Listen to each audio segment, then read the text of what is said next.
বন্ধুরা, আমার পেড়াটা খুব খাস্তা মুচমুচে হয়েছে। আপনার জয় জগন্নাথ, শুভ রথযাত্রা। রথযাত্রা উপলক্ষে আমি পেড়া বানিয়ে 100 গ্রাম ময়দা নিয়েছি, মতো লবণ, ঘি দিয়ে দেব,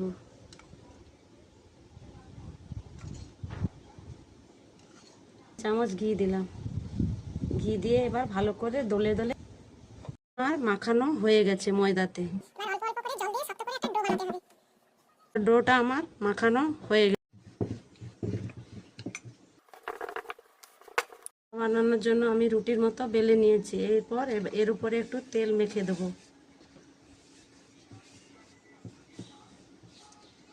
অল্প করে গুঁড়ি ছড়িয়ে দেবো।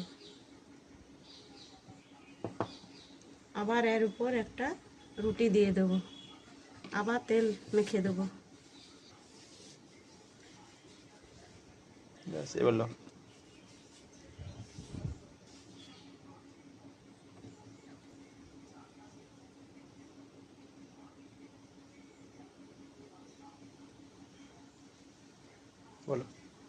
এইবার পেড়া বানানোর জন্য রুটিগুলো আমি রোল করে নিচ্ছি। এইভাবে রোল করে নিতে হবে।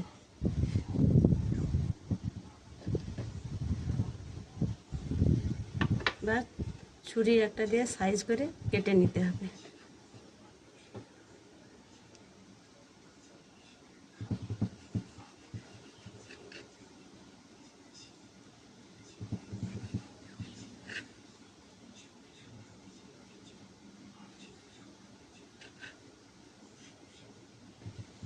পেড়াগুলো এবার হালকা করে একটু বেলে নিতে হবে।